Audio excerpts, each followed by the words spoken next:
Okay, ladies and gents, are we live? It's your favorite Asian robot right here, and hopefully one day I'll be your favorite Diablo 4 content creator. Now, in this video, I know you guys have been waiting a long time for this, and I'm so sorry it took so long. Genuinely, I was doing a lot of experimentation to figure out the right way to do this, but I am here with the late game build for the Sorcerer. This is about level 60, and this is the one you've seen me play on stream where I've taken on the Butcher 8 levels higher. I've just gone through dungeons 8 levels higher with no risk of death. This build is nuts, and it is indeed, in my opinion, the best late game build for the Sorcerer while you're still leveling. Alright, now in this video, what I'm going to cover is, first of all, the skills, the differences between the old build, new build. I'm going to cover the new enchantments, the legendary aspects, the gear, and the Paragon tree. All of this will be covered in sections which you can, refer to via the seek bar or via the video description. There's also a build calculator there, so you can see what I've done in a visual way so that you don't just have to follow along with the video. All right, great. Let's get started. First, let's go through the skills. If we were to talk about skills, right, there are some differences between what we had before and what we have now. I'm going to go through them in detail. Well, some detail, because I'm not going to, read every single one to you, but I'm going to explain all of them and why we took these particular skills. So first and foremost, our basic skill, if we refer to the skill assignment here, our basic skill is still Arc Lash. Okay, so we're still using Arc Lash. Let me just zoom in a little bit. I think I can keep my camera here. It shouldn't be a problem. We're still using Arc Lash, okay, because Arc Lash is crucial.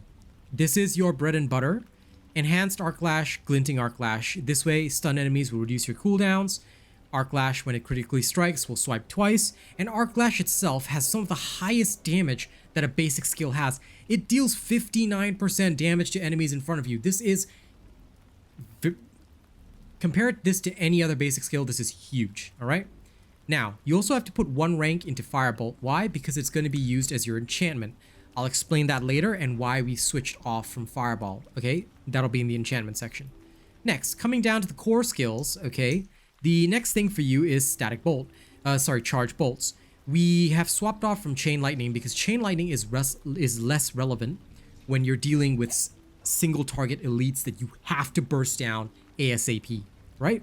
So Charge Bolts is excellent for this, and this is what I've been using to really devastate them quickly. It is a good mana spender, and it's always good to have a mana spender in your arsenal, alright? You also go for Enhanced Charge Bolts, where if you hit them at least 3 times with the same cast of Charge Bolts, you'll deal a Lightning Nova around them. It's a very small Nova, but it's just a good little boost of damage. And Greater Charge Bolts is where Charge Bolts will deal a multiplicative 25% increased damage to stun enemies. This is crucial for upping your damage, alright? And you obviously don't need the alternative option because you don't need the damage reduction. Now, defensive skills. Here is where it gets interesting, okay? So there are some differences to what we had before. We have now taken off Ice Armor because we don't need the barrier. Of course, if you're going to run Conceited Aspect late game, you can definitely use the Ice Armor if you want. But what has actually worked for me without Conceited Aspect, alright? Because Conceited Aspect cannot be obtained from the Codex of Power. You have to actually get it as a drop. So I'll probably apply it in an endgame build rather than in the late game. Endgame meaning level 80, level 100, that's where I'll probably apply the Conceited Aspect. And then you'll see this change a little bit again. But for the late game, what I found is that these 3 defensive skills are more than enough. Teleport is the exact same as before, with Enhanced and Shimmering, so that you can get the 30% damage reduction, yeah? Frost Nova is still the same, alright? With Enhanced and then Mystical Frost Nova for the vulnerability. And then you've got Flame Shield, which replaces the Ice Armor. Now, Flame Shield grants you a second Unstoppable, which is absolutely awesome, alright? It basically will make you immune.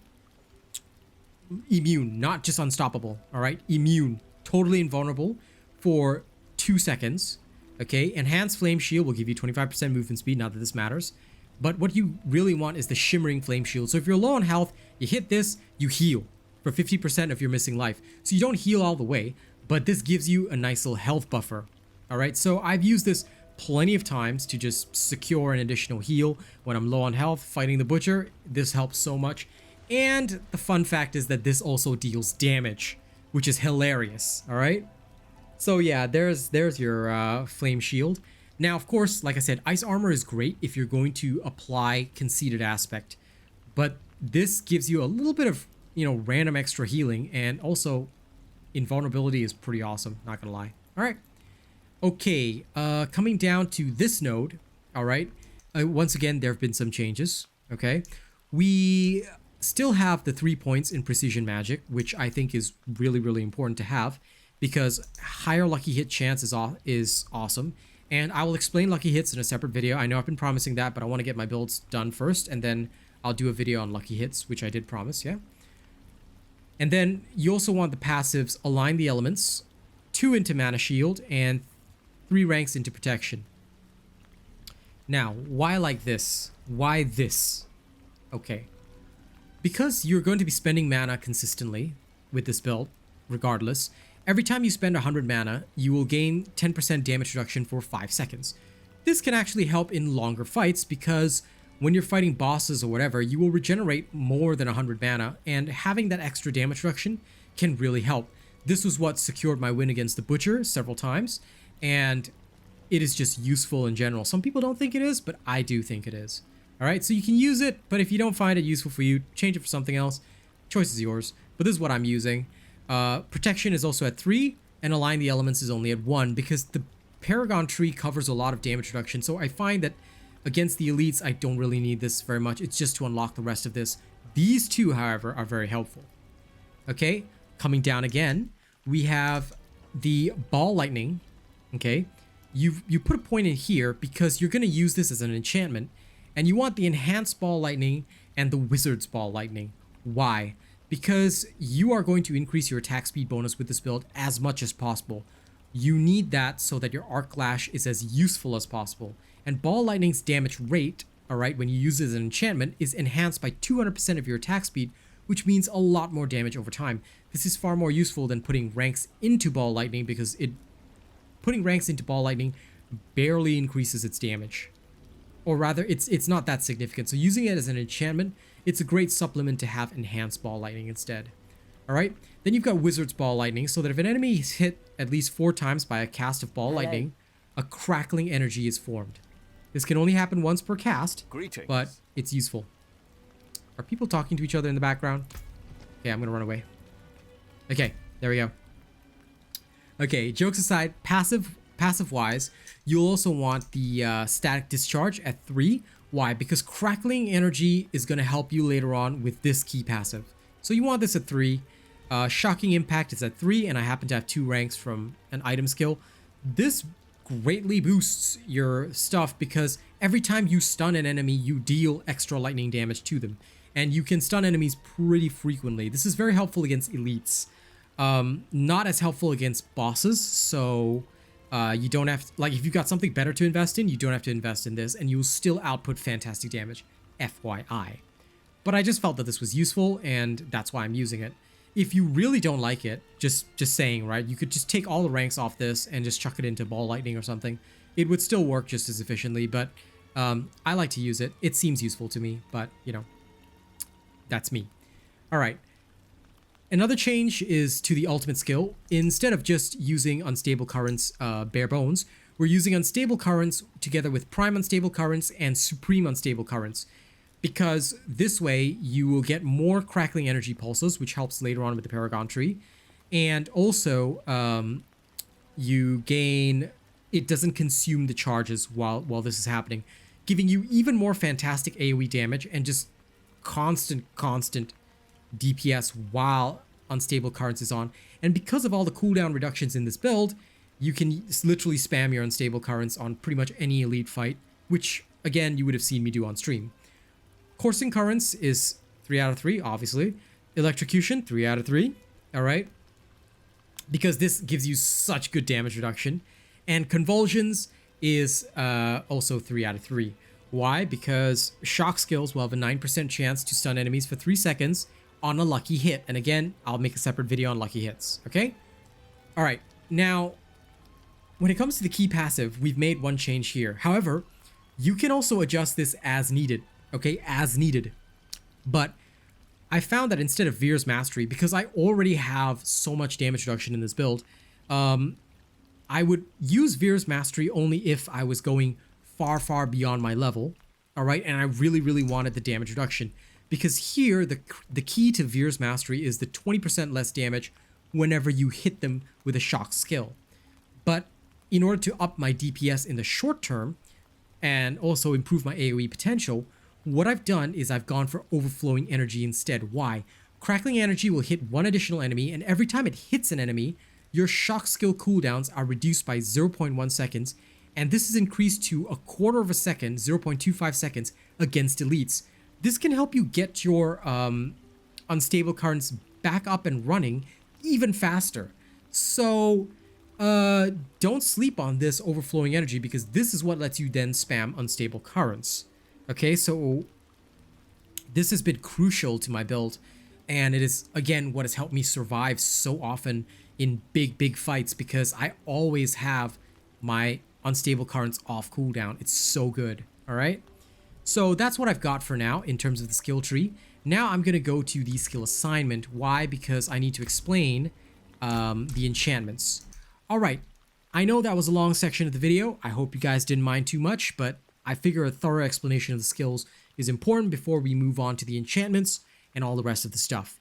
When it comes to the enchantments, right, now we're using Firebolt in place of Fireball, because AoE is less important in World Tier 3 and 4 as compared to single target damage, because the elites are super dangerous, the bosses are super dangerous, the trash mobs are gonna die regardless, because your DPS goes up so much that trash mobs are literally not a threat. I can basic skill them to death and they will just die, and they will literally do nothing to you. So elites are the key. So everything that improves single target damage is important.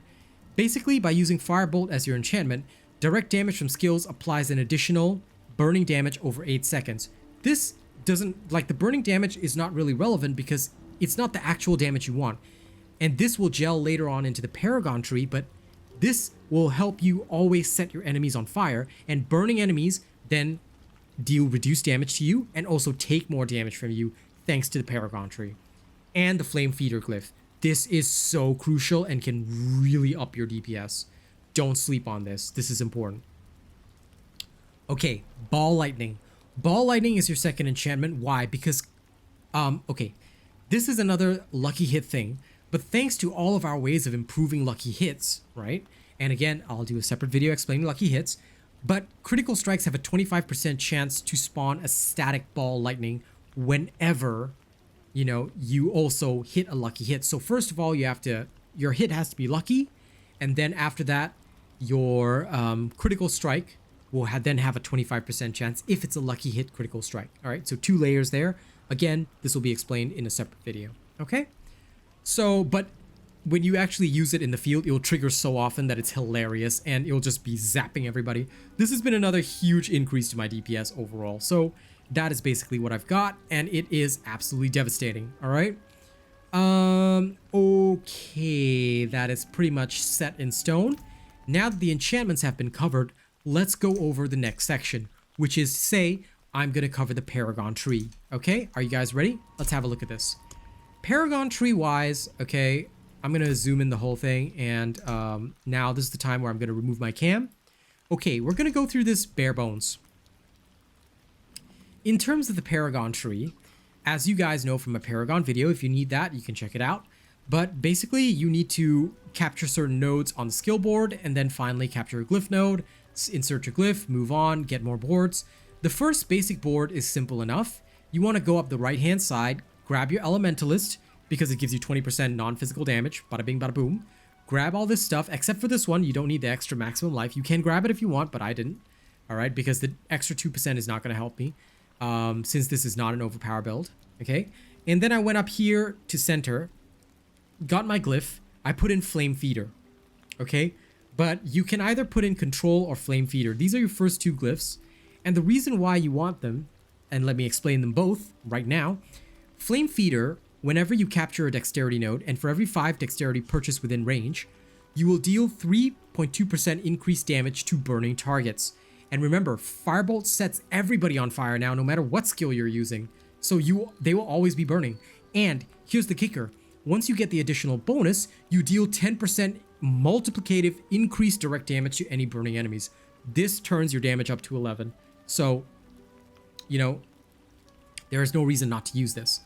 Okay, then after you capture this, I went down here initially to grab resilience for resistance against elements. I will probably take this off if I don't need it late game, end game. But for now, I've kept it on because it is helpful for a little bit of reduction against elemental targets.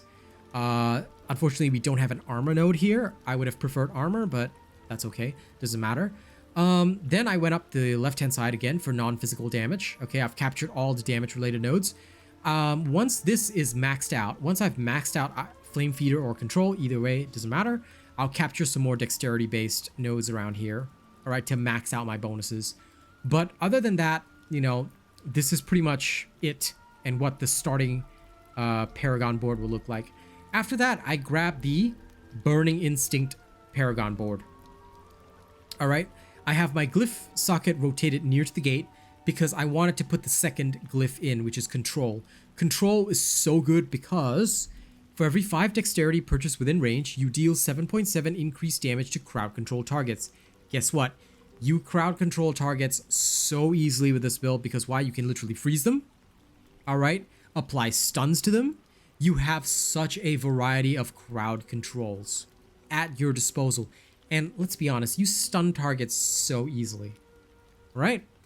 Okay, so once you've met the additional requirements, you will also deal 20% increase multiplicative damage to stunned or frozen enemies. 2 of the statuses that you inflict near constantly. 20% multiplicative damage is nothing to sneeze at. Make sure you get this. Now, what I did was I first went up the board to the left-hand side. Why? Because this 8% damage reduction from enemies that are burning, assuming you meet the additional conditions, yeah, is crucial to your survival. Get this ASAP. Once you get this, you will start becoming extremely tanky.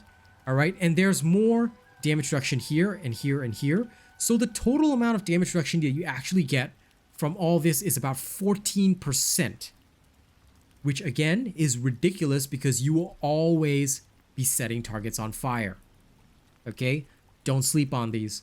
Next, you also want the increased damage to burning enemies. Now, I don't have enough willpower, unfortunately, to finish out this node, but I will grab willpower as I go through the boards, things like that, so I'm not too worried on this. Even just 10% extra damage to burning enemies is humongous, all right? So again, don't sleep on all this. It's good stuff. The more you have, the better, okay? And if you want to, you can grab, you know, all sorts of other helpful things along the way. I still want to get like the extra damage to burning enemies and all that kind of stuff, but I'm leaving that off the board because I want to get to my next board ASAP so I can get yet another glyph in. All right. So this is my Paragon tree for now. Oh, and kindling is also really useful. Damage to burning enemies, damage to elites. All right. And when you get enough willpower, this triggers even more. So like I said, don't sleep on any of these because these are really, really good and they will pump you up beyond what you might think. There's also even more damage reduction versus elites if you really want to, as well as an armor node up here. I may sacrifice this for that later if I need it, but it'll be on a needs basis. If I don't need it, I won't grab it. All right, I'm trying to minimize what I grab so that ultimately when I do access the rest of the board and stuff, it'll actually be, you know, more useful to me. But like I said, we'll see how that goes. For now, this is what I've got, and you can refer to it in the calculator. Okay. All right. I hope that helped with going through the Paragon trees and everything like that. Next, we're going to talk about legendary aspects. Okay. What are my legendary aspects? For this particular build, there are several crucial legendary aspects, which I'm going to name right now and explain why they're good. Okay. For this, in your amulet, what you're going to want is the aspect of control. Okay. You will deal, all right? In my case, I've got 50% more damage to immobilize, stunned, or frozen enemies, and it's multiplicative damage. Please get this. Your damage is going to be nothing without this. This is a crucial aspect, get this. Next, accelerating aspect, okay? Critical strikes with core skills increase your attack speed by whatever amount. for 5 seconds. And you can easily critically strike with your static bolts. Don't sleep on this, because after that, then your arc clash goes ham, right? Okay. Rapid aspect. Basic skills gain up to 30% attack speed. Try to get this as high as possible, but insert it into your ring only when you are absolutely sure that that ring has all the stats that you need. And we'll go through gear stats in a moment. Like I said, I wanted to cover aspects first because these are crucial. All right, these are the 3 crucial ones. Sort out your jewelry aspects first, okay? Defensive aspects, you will need 2 of them. Number 1, you're gonna need the aspect of disobedience. I usually put this in my pants, all right? And this one will allow you to gain increased armor for 4 seconds whenever you deal any form of damage, stacking up to a total of, up to 50%. Get this one as high as possible. Armor is crucial because it also applies for some weird reason to elemental resistances, okay? You can do your research on that via Google. I won't cover it in this. Maybe I'll cover it in a later video. But basically you can Google an article and find out what I know about it. And basically you'll see why armor is so important. Okay, next, please get the aspect of might. Basic skills grant 20% damage reduction for up to 6 seconds. Get this timing as high as possible, but even the base version, 2 seconds, good enough. Use this. These 2 are crucial to your survival. Aspect of disobedience, aspect of might. These are your 2 defensive aspects. They're just as crucial as the offensive aspects, which I've named here. Okay, great. Other than this, now this one you can chuck into your weapon or wherever else, but basically I use the aspect of static cling, whereby casts of charge bolts will have a 16% chance to be attracted to enemies, and they'll last 300% longer.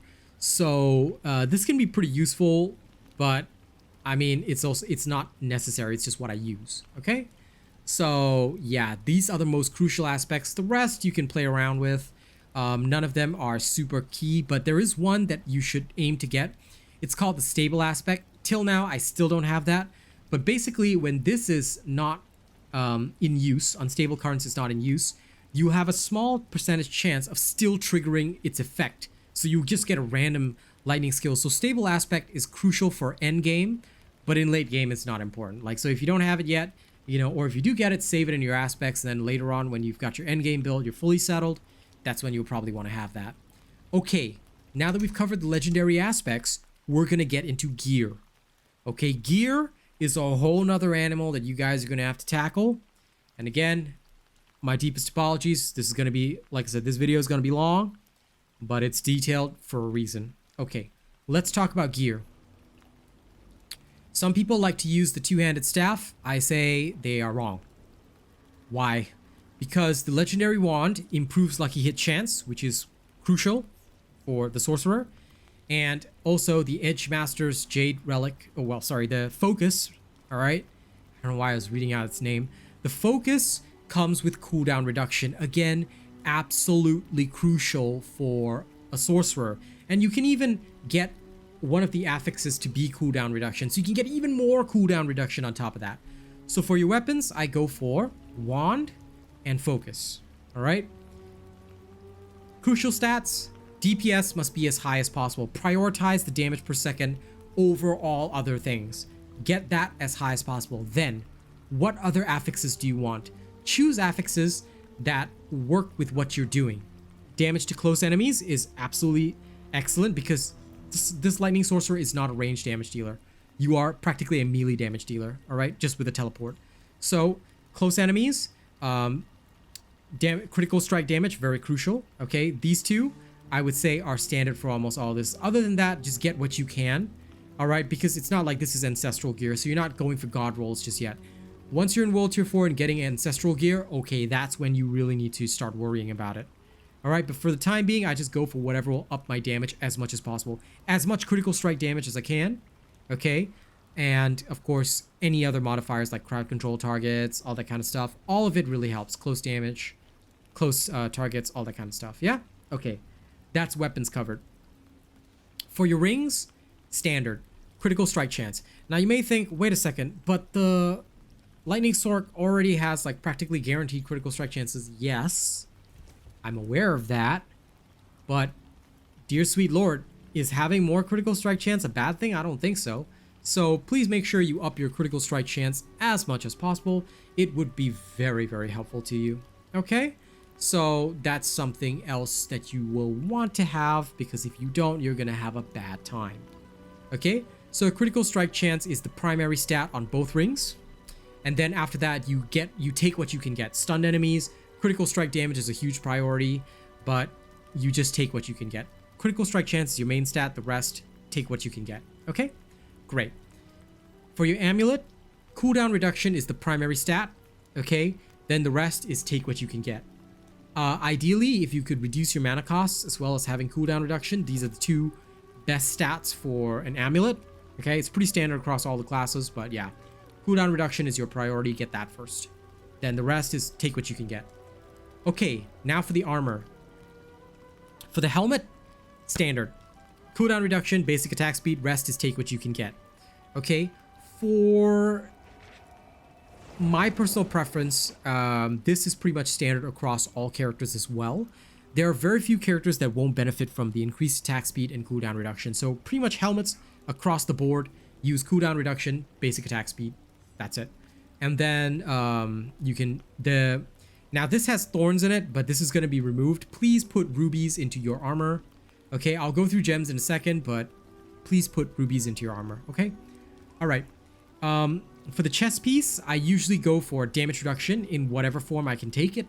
So damage reduction close, distant, but ideally you want damage reduction that always applies. So in this case, to supplement, I've got damage resistance reduction from distant enemies, and the other one that is crucial is damage reduction from enemies that are burning, which will be a replacement for damage reduction against close targets. Otherwise, I try to have distant and close.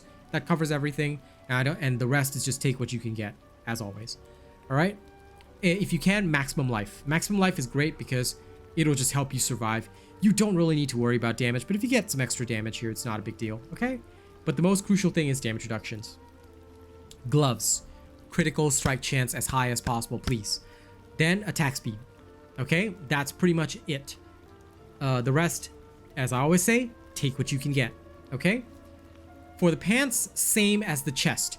Close, distant. Even, this is not even sacred and I'm still using it, and it still helped me beat the Butcher 8 levels higher. Why? Damage reduction versus close, damage reduction versus distant. If you get these two, that's practically a god roll, keep it. And I will not replace this unless I get something that is on this level. And it is exactly the same as this, because there is no point otherwise in running something like this. Alright, damage reduction versus close, distant, bada bing, bada boom, you're set. Having these two is a win. Alright? The rest, take what you can get. And for boots, only one thing matters. Maximum movement speed. Otherwise, your life is going to be miserable, because for me, the boots are utility. The rest is take what I can get. For now. The Sorcerer has a unique set of boots called Esu's Heirloom. Critical strike chance is increased by 17% of your movement speed bonus. So late game and end game, this can be more useful if you have a lot of movement speed bonuses. And when you evade, you can get a temporary critical strike chance bonus. But honest to God, it doesn't really matter. Like, I just use this because it comes with movement speed guaranteed, and I haven't found anything better to use, so this is what I got. Maybe when I get the ancestral version, I will see if there's something I can do there with super high movement speed. All right, but yeah, this is pretty much what I use. So yeah, that's it. Okay, and that basically covers your gear stats and what's important for it. Now, gems, as I mentioned, I'm going to go through as well.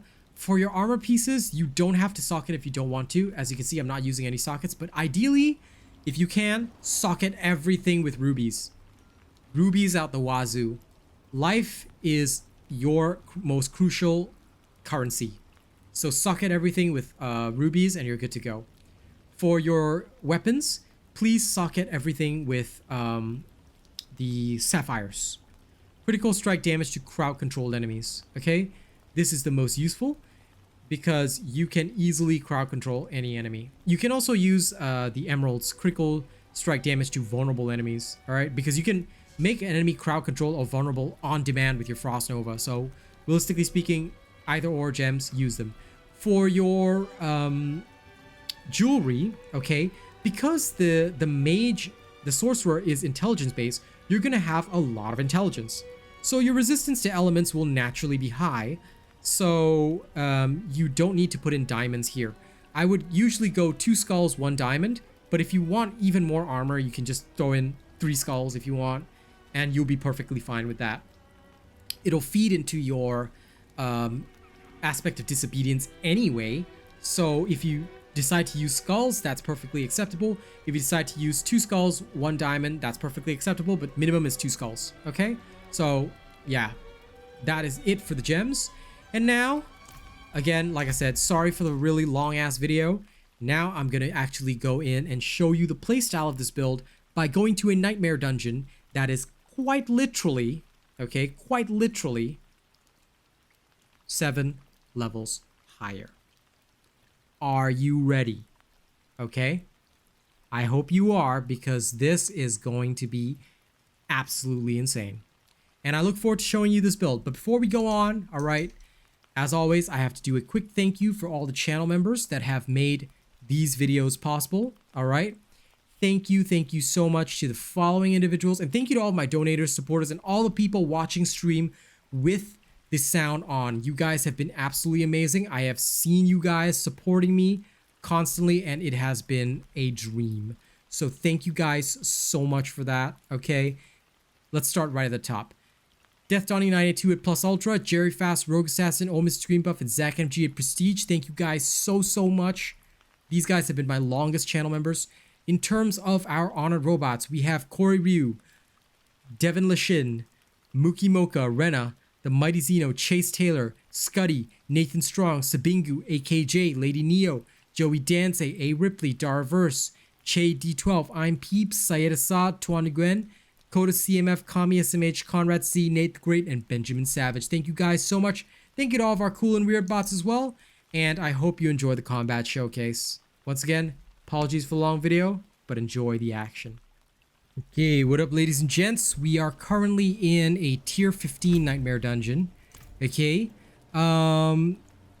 same build that I'm showcasing to you guys. Okay, enemies are level 68, so 7 levels higher than me, but they will present no threat at all. They're gonna feel like basically, as you can see, it's gonna feel like they're the same level as you. So, how do you play the build? How do you play the build? Well, plain and simple, against normal mobs, you just want to teleport in. Okay, same playstyle, freeze them over, and then just go ham with your Arc Lash. Okay, if you've got mana to spend, you can hit them with the static bolts, but other than that, it's pretty much the same build you've always played. If you take damage, just put on your Flame Shield, take a potion when needed, and that's it. Okay, it's really not too difficult, nothing too special or anything like that. Okay, so what I will usually do with dungeons like this is that I'll just wander around until I find something I want to kill. Or, you know, because I usually look for elites in the dungeons, I don't worry too much. If I take damage, or if I take serious damage, like I said, I'll just pop a potion, you know, while wiping out enemies and just relax as I fight. Yeah, so again, not a very big difference to how it was played before. You know, teleport in. If they damage you a little bit, you know, give them a love tap, collect your potion, move on. Potion management is crucial with this because unlike with other classes, the sorcerer doesn't heal that often. All right, and even your healing and barriers are only for a short duration with this. Keep that in mind. All right. So if you really want to avoid taking damage, then your teleport in is crucial. Then after that, what do you use? You can use your invul. All right, teleport in again. You've got 2 seconds worth of shielding. All right, and then you can use your Frost Nova. Like, it's up to you how you want to structure your skills, but skill management is going to be crucial. All right. Now, oh hey, good, a fight with the butcher. Great. So what I do with the butcher is, in this particular case, I happen to have. Not only do I have the artillery shrine to help me out, but I've got my alt up as well. Ooh, there we go. Now, the Butcher may sometimes get very angsty with you, being above your level and whatnot, but, you know, don't panic, don't panic. Just, keep fighting, relax. If he starts dealing too much damage to you, cut him around for a little bit, teleport in, okay? Don't be afraid to use your invul, and when you're invulnerable, that's when you spam your prime currents. Alright, as you can see, he'll go down real quickly. La la la la la la la. There you go. Butcher 7 levels higher, just dealt with easy peasy, no problem. He's no threat to you, okay? He's not a threat to you. I was very lucky to get him here so you guys can see a proper combat showcase, yeah? Alright, I was waiting for a proper elite so I could show you what to do with the unstable currents, but I think that was probably the best demonstration of how unstable currents works. You just go in and go ham, alright? Like, there should be no fear with this build. The Sorcerer is as tanky as the Barbarian. You don't have as much life regeneration, I'll be honest about that, but tankiness-wise, you are just as tanky as the Barbarian. Alright, so, yeah, easy Butcher clap, and yeah, there we go, elite. Okay, so when I've gotten elite, I'll usually just freeze him over, pop my prime currents, and either go invulnerable or use teleport for the damage reduction, and before you know it, you're done. Okay? Do be a bit careful. You can still die. Alright? So, I'm teaching while also playing, but I'm keeping a very close eye on my hit points, and I'm ensuring that I do not die. Alright? If you don't have your unstable currents up at that time, it's okay. Alright? You can still kill them with just your normal skills. Alright? Now I'm gonna go, I don't know if there's a boss here, but if there is, I'll show you the boss fight. Okay? Enjoy.